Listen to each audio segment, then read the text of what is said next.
맥켄토시 모세오경 레위기 12장입니다. 레위기 12장. 이 간단한 부분은 그 자체의 특별한 방식으로 우리에게 인간의 파괴와 하나님의 치료라는 이중 교훈을 말해주고 있다. 그 방법은 좀 독특하지만 여기서 말해주는 교훈은 지극히 명백하고 인상적이다. 본장은 우리를 아주 겸비케 하며 하나님의 위로를 받게 한다.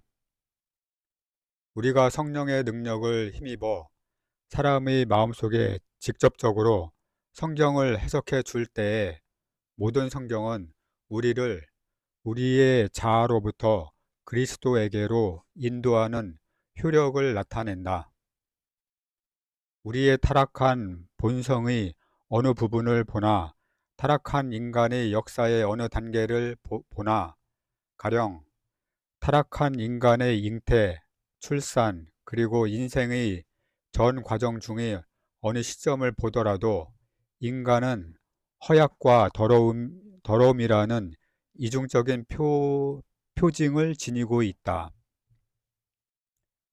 그러나 이 사실이 인간 생활이 광채와 허식과 부 속에서 때로는 잊혀지기도 한다. 인간의 지성은 인간의 비천을 덮기 위해 사실상 많은 것들을 고안해 내었다.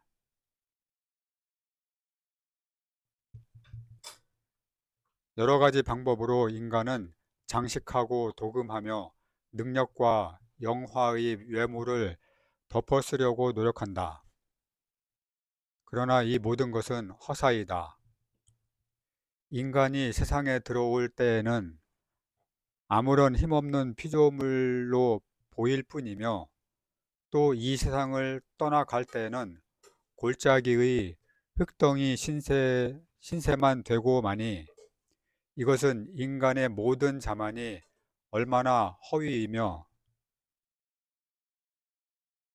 이것은 인간의 모든 자만이 얼마나 허위이며 인간의 모든 영광이 얼마나 헛된 것인가를 너무도 명백하게 입증하는 것이 된다. 이 세상 살아가는 길이 소위 영광으로 빛났다고 하는 사람들까지도 결국은 벌거벗음과 무력에 빠지며 질병과 죽음으로 사라지고 만다. 그러나 그것이 전부는 아니다. 인간에게 속한 것, 이 세상에 들어온 인간을 특징을 짓는 것은 무력만이 아니라 더러움도 있다. 그러기에 시편 기자는 이렇게 말한다. 시편 51편 5절 말씀. 내가 죄악 중에 출생하였음이여 모친이 죄 중에 나를 잉태하였나이다. 욥기 25장 4절 말씀. 부녀에게서 난 자가 어찌 깨끗하다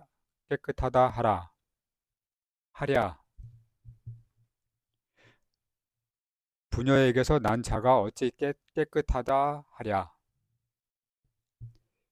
레위기 12장에서 우리는 남자의 잉태와 출산에는 산모에게 7일간의 종교의식상의 부정이 있으며 33일간의 성소 접근 금지가 따른다. 여자를 출산할 경우에는 남자 출산 때의 2배의 기간이 소요된다. 이것은 의미 없는 말인가? 우리는 그 속에서 겸손한 교훈을 배울 수 없겠는가? 이것은 조금도 오해할 수 없는 명백한 말로서 사람은 부정한 것이요. 따라서 사람은 자기를 깨끗게 하기 위해서는 속죄의 피가 필요하다는 사실을 우리에게 선포하고 있지 않은가? 사람은 자기 자신의 의의를 실천해 낼 수 있노라고 생각할지도 모른다. 인간은 괜히 인간 성품의 위험을 뽐낼지도 모른다. 인간은 인생 행로를 지나면서 괜히 우쭐해져서 고결한 척 할지도 모른다.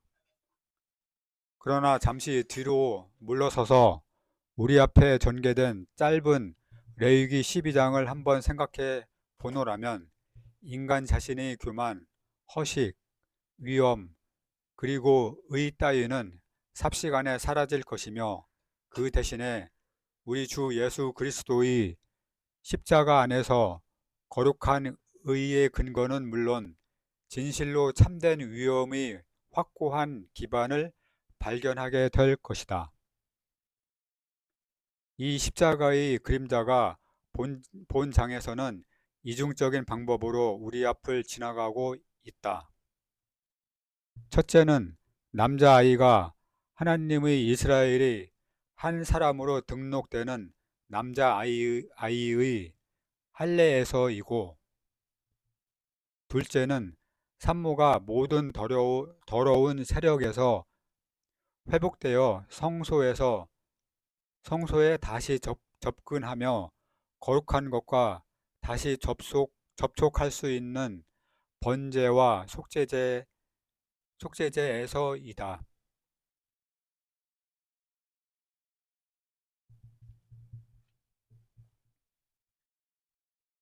레위기 12장 6, 7절 말씀. 자녀간 정결케 되는 기한이 차거든 그 여인은 번제를 위하여 1년 된 어린 양을 취하고 속죄제를 위하여 집 비둘기 새끼나 산 비둘기를 취하여 회막문 제사장에게로 가져갈 것이요 제사장은 그것을 여호와 앞에 드려서 여인을 위하여 속죄할지니 그리하면 산혈이 깨끗하리라.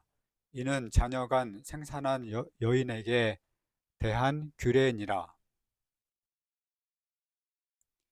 여기서 중대한 두 가지 국면에서 본 그리스도의 죽음이 인간의 자연적 출산과 관련된 더러움을 능히 대처하고 완벽하게 제거해 놓을 수 있었던 유일한 사건이라는 생각이 우리에게 떠오르게 된다.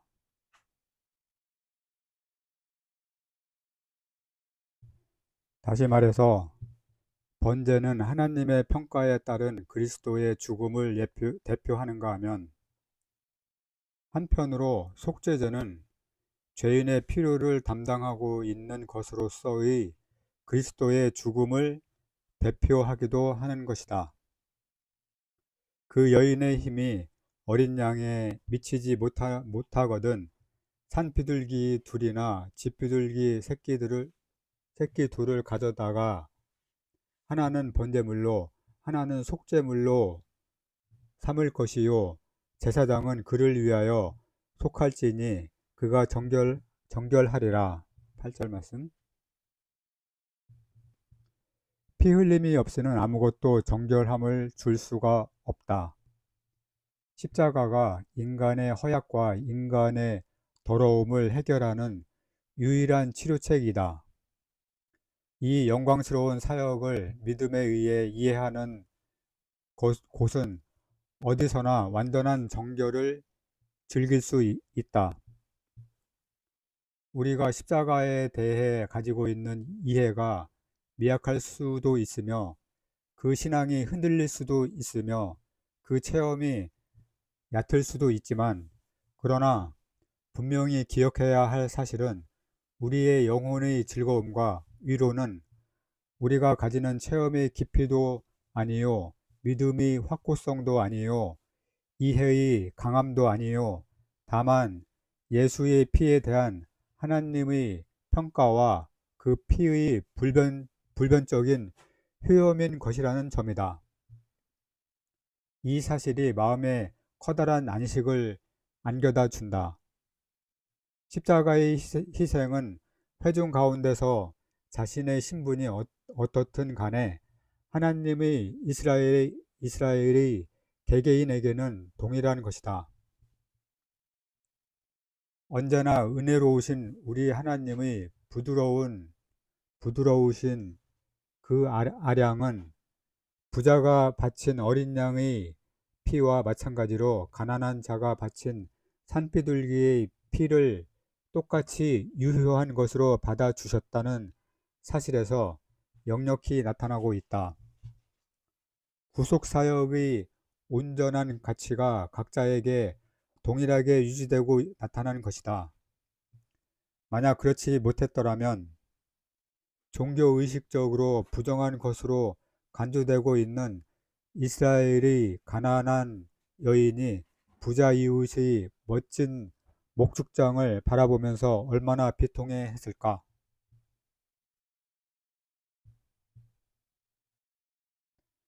아, 나는 어떻게 해야 하는가? 어떻게 해야 나는 정결함을 얻을까? 어떻게 해야 다시 회중 가운데로 들어가서 권리를 누릴 수 있을까? 나는 너무 가난해서 좋은 재물을 바칠 수 없으니 말이다. 나는 양떼도 소떼도 없다. 나는 가난하고 부족하다. 아마 이렇게 하염없이 소리치고 있었을 것이다. 그러나 하나님께 감사하리니 그런 사람의 입장도 하나님은 부족함이 없이 충족시키셨던 것이다. 집비둘기나 산비둘기만으로도 아주 충분했다.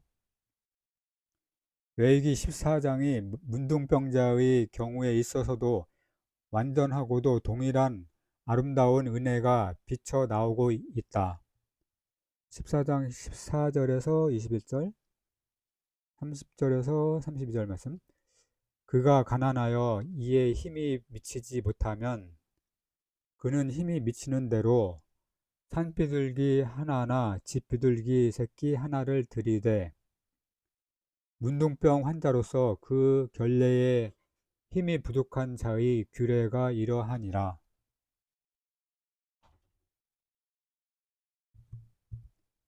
하나님의 은혜는 궁핍한 사람을 그 사람이 있는 그곳, 그 상태에서 만족시켜 준다. 속죄의 피는 아무리 낮은 사람, 아무리 가난한 사람, 아무리 미약한 사람에게까지라도 미친다. 속죄의 피를 필요로 하는 사람은 모두 그것을 취할 수 있다. 그가 가난하면 어떻게 되는가? 그를 회중 가운데서 쫓아내야 하는가? 결코 안 될 말이다. 이스라엘의 하나님은 가난하고 궁핍한 자를 결코 그런 식으로 대하지는 않으신다. 그런 사람에 대한 충분한 대책은 그는 힘이 미치는 대로 재물을 바칠 수 있다는 은혜로운 의사표시 속에 나타나 있다. 이 얼마나 놀라운 은혜인가. 가난한 자에게 복음이 전파된다. 예수의 피가 나와는 상관이 없이 되었다고 말할 자는 아무도 없다. 각자는 누구나 다 이런 질문으로 도전을 받고 있는 것이다. 당신은 그리스도의 피를 얼마나 당신 가까이 이끌어 올 수 있는가? 내가 나의 의를 가깝게 할 것인즉 얼마나 가깝게 한단 말인가?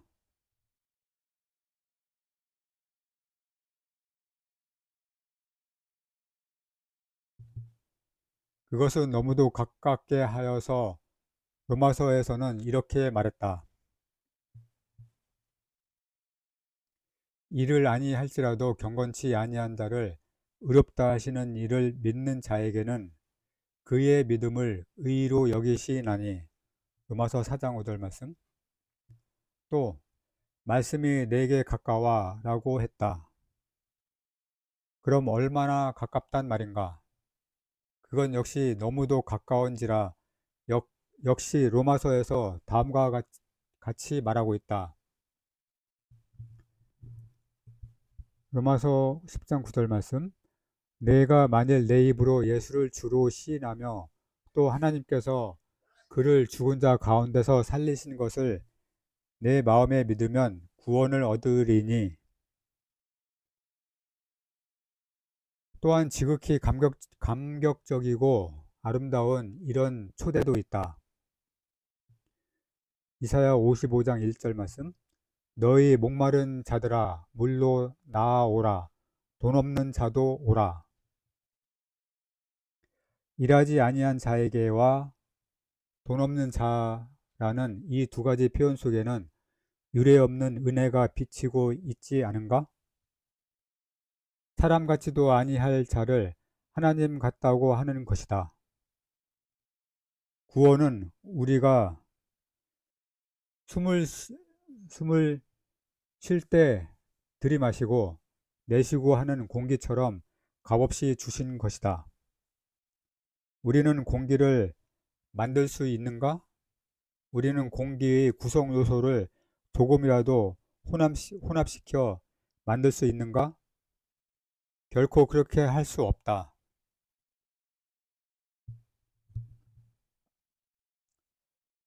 그러나 우리는 공기를 마음껏 마시며 그렇게 함으로써 그 공기를 만드신 하나님을 위해 살며 활동할 힘을 얻는다. 구원 문제에 있어서도 마찬가지이다. 우리는 조금도 수고하지 않고 구원을 얻는다.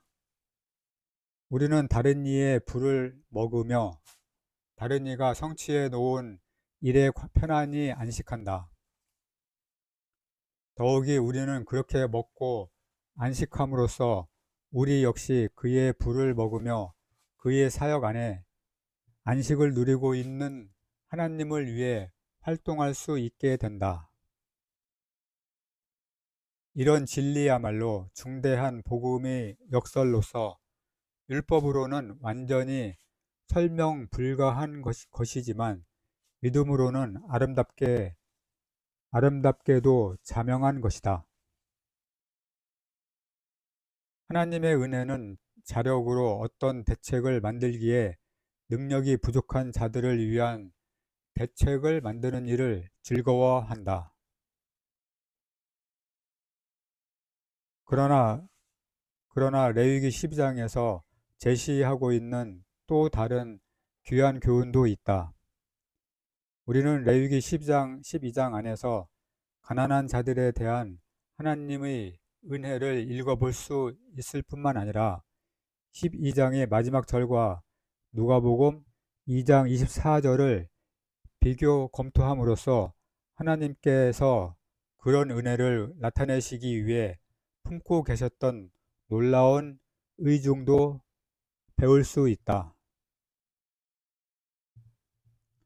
주 예수 그리스도는 하나님이 육신으로 나타나신 바로 그분이시며 순결하고 흠없는 어린 양이시며 거룩하신 자로서 여인에게서부터 났지만 죄를 알지 못하신 자이시다.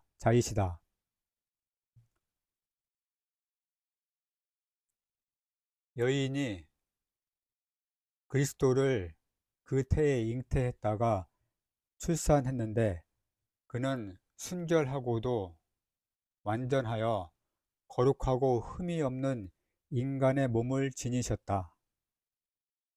이와 같은 주 예수 그리스도를 출산한 여인이건만 그녀는 모세의 율법을 따라 일상적인 종교 행사를 그대로 행해야만 했다. 이제 우리는 여기서 그 여인이 그렇게 자기 자신을 순결케 한 사실에서 하나님의 은혜를 읽어볼 수 있을 뿐만 아니라 이것이 성취된 그 모습도 아울러 볼 수 있게 되었다. 누가복음 2장 24절 말씀. 또 주의 율법에 말씀하신 대로 비둘기 한 쌍이나 혹 어린 반구 둘로 제사하려 함이더라. 이와 같은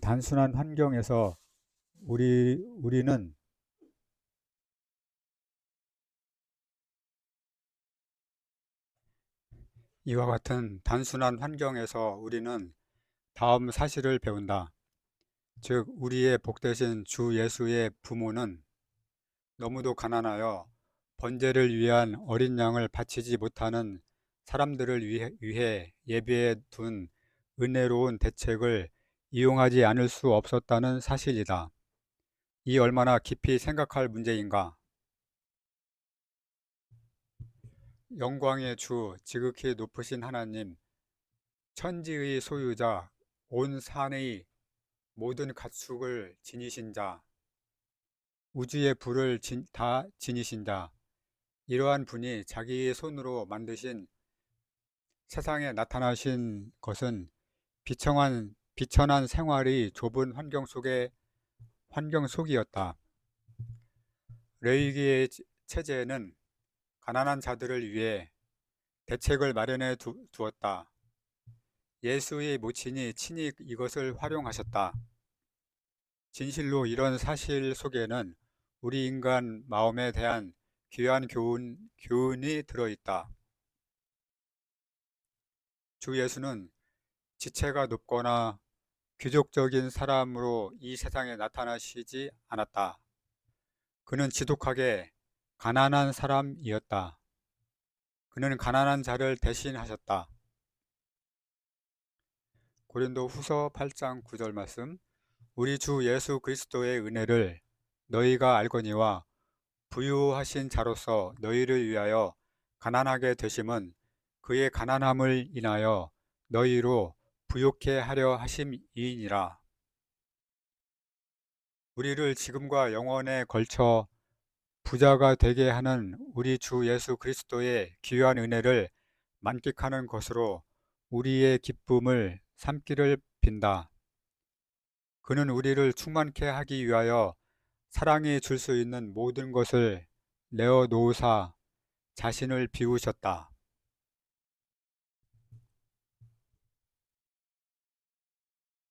그는 우리를 옷 입히시기 위해 옷을 벗으셨다. 그는 우리를 살리시기 위해 죽으셨다. 그는 우리를 육적 성품의 멸망의 폐허 위에서 일으켜 영원히 하나님의 백성의 자리를 차지하도록 하기 위해서 그 크신 은혜 가운데서 높고 높은 하나님의 부유에서 낮고 낮은 인간의 가난 속으로 들어오셨다. 성령의 능력에 의해 우리 마음 가운데 적용된 이 은혜에 대한 지각력으로 우리는 우리의 현재 및 영원의 행복, 우리의 우리의 생명, 우리의 모든 것을 부여받고 있는 하나님께 보다 철저하게 남김없이 우리 자신을 복종시키는 자가 되기를 빌어 맞이않는다. 예, 레위기 12장 마치겠습니다. 감사합니다.